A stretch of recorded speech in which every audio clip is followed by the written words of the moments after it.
Guys, let's get to this next one. We got Rich versus Ian. Oh, we got rock, paper, scissors. Yo, okay, so here's the rock, paper, scissors meta, right? Okay. Most dudes throw rock, Yeah. right? Yeah. And most people in general always start off rock. That's why paper, I think, is like the strongest throw in the game. Okay, initially. for initial. For initial, I think paper is the strongest throw in the game. Because no one throws scissors. Scissors, like to throw scissors, you have to have like... You have to read 2 levels into the Yomi. You have to read that this person knows how to play rock, paper, scissors, gets that meta, and then they know that, so they think that I'm an average Joe, so they throw paper. Yes, but so on top of that, you also have to be really weird to throw scissors. I would probably throw scissors. No, that's what, but I mean, I'm not saying like you're a weirdo, but I'm saying generally speaking, whenever I play against people who throw scissors, they're usually like writers and artists and things like that, right? They just think differently from most folks. Yeah, really. That's but weird. The average Joe will throw out rock every time, and so because of that, you can just throw out paper as like the hard counter. So then, who throws paper in general? Usually girls that I play against always throw paper. Interesting. So, yeah, I don't know. Well, there's a lot of meta to rock, paper, scissors. I could go on for a long time, but whoa, that combo almost went on for a long time. The parasol snapping him just above the range of the knee as we get into game number 1. 71 to 74%, very close, but the knee is something that Rich has to be so cognizant of. Look at that hitbox from that down air. A lot of people don't know, but that down air can go through the platforms and hit some of those taller characters. So we're looking for those up airs to see if he can confirm, and now he's looking for the stomps too. Ooh, whiffing on the grab, and that's a good conversion, taking him up to the next platform, and using these nairs to try to see if he can isolate people, push them further out, box them out. Ooh, risky business. Touch off on the spacing. Once again, he was off on the spacing there, but it doesn't matter. A little bit too far to even recover, but that's something that I need to see tightened up from Rich overall, especially if he's going to be trying to counter some of the offensives that we're seeing from Ian. He had the Stitch face, didn't even have a chance to throw it out there. That back air ends up sending him straight to the blast zone as we are at 3 stocks apiece in game 1 of loser semis. It's such a smart choice there with that perfectly spaced back air to really isolate people and push them out. Because it's one of his longer hitboxes that he has for an aerial, at least in the sideways variety, right? Oh, goodness. Ooh, back air as he drops down. Wow, clips him. Knows that he wanted to drop off the platform, gets to center stage, and said, let me put on this back air. It's nice and fat. That forward throw. Man, very 64-esque with that forward throw because of that launch. Ooh, down smash again. Frying pans. All right, we'll take those. Nice. Loving that jab grab that we saw, forcing him onto the platform, but no coverage. I would have loved to see something like a nair there. Yeah, I agree with you. But right now, we have these turnips. Oh, he has to do a better job of converting anytime he has Falcon off stage. Falcon off stage is a sitting duck, and as a player against him, you need to ensure that you clean your plate every single time. Yeah. Ooh, up throw. He's down throw, up throw, it seems. Okay, down throw, up air. Okay, I wondered if he was going to go for knee, essentially, but he has her at these percentages where he could definitely make a dent. But he's not going to get a chance here with that nair, with those turnips, and with another follow-up. Oh, if he was a little bit further out, he could have gotten that follow-up fair, and then, or even nair and pushed them that much further out, and that would have been it. He's really going to be kicking himself if he ends up losing this game. He did a great job in that last exchange of keeping Ian in the corner, but what he failed to do was capitalize on the edge guard. And that's costing him a stock right now, Neptune. Yeah, it really is. 85% on him, though. It's not going to take much. I mean, I can expect some full cancel nairs, a forward throw, something like that, and he could definitely finish him off. So slick with that moonwalk dare. Gets back on stage once again. The lackluster edge guarding coming into play, whiffing on the fair. He cannot do this. He cannot allow Ian to still be living. Don't get me wrong, Falcon at this kind of a percent can die so easily because everything's going to launch him off stage. But if you can't close it out whenever he's off stage, then you have to keep in mind that Falcon has one of the best, if not the best, punish game in the franchise. Soft knee. Get up attack. I'm not going to lie, this is one of those moments I want to see moonwalk back up air. It would have been cool. It would have been cool. Nair, just a little bit off stage. There's the up air. Not going to be enough. Falcon being a faster faller. The turn up.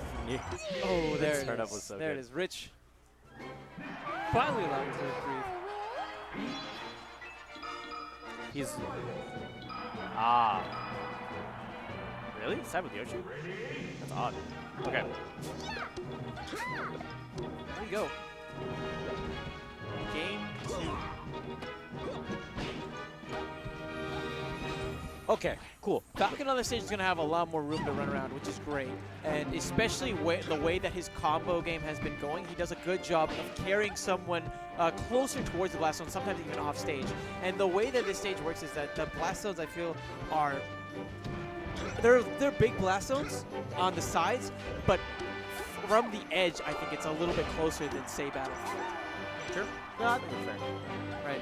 So I think that with that in mind, this is a great counter-pick stage overall, especially because floaty characters don't necessarily do the best on this stage. That being said, Rich started off pretty solid, taking the first stock, but we've seen this so many times from Rich, right? He'll start off pretty decent, but then as the set progresses, he has moments of weakness, and I think that they kind of pile and snowball on to kind of crush the momentum as well as the mentality a little bit on his end. Hoping to see that he can maybe clean it up a bit.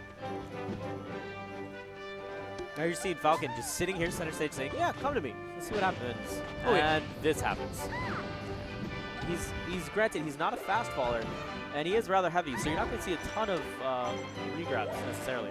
But there, I like every time that I see this guy come in, every time I see Rich come in with these nairs, I'm happy every time. Because they always have led to something strong, led to something good. Oh, that was so smart! That was so smart. I love the idea. He saw the turnip coming out, uses the side B to get closer, gets clipped by the turnip, and then has the option with the up B. I mean, it's not enough, but I just love little moments like that. Thinking outside the box. Yes. Knowing the mechanics of the game. Oh, wow, what are you doing? don't do that. Definitely do that. Do that all the time. See what happens.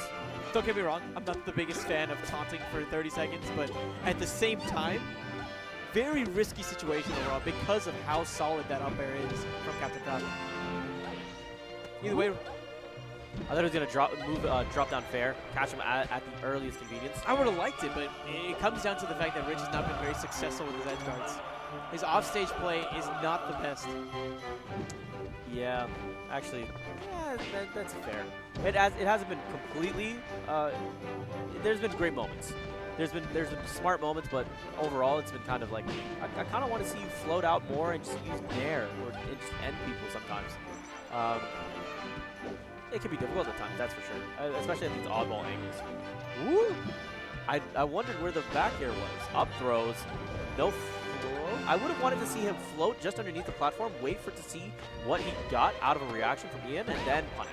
So just maybe like a delayed nair or something. Ian trying to go for a cross-up grab, gets called out, and ends up getting grabbed himself. There, that was interesting. Reverse hit Bear actually takes that stock. Shuffling through these, trying to see if we can find a good turnip. I think that's why we saw Ian kind of contest some of that space. He doesn't want to give Rich the opportunity to pull the stitch.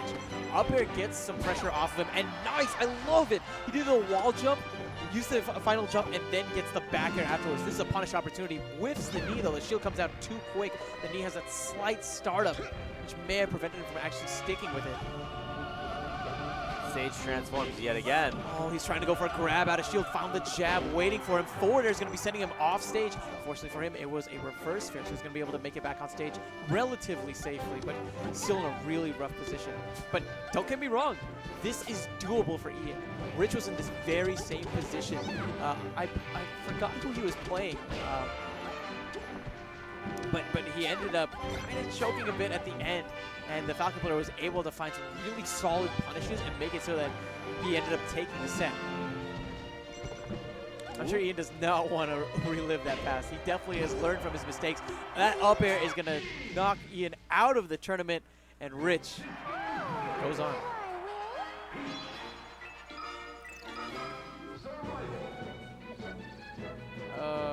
Is it 2 out of 3 or 3 out of 5? It's 2 out of 3. Unless it's in finals, then it's 3 out of 5.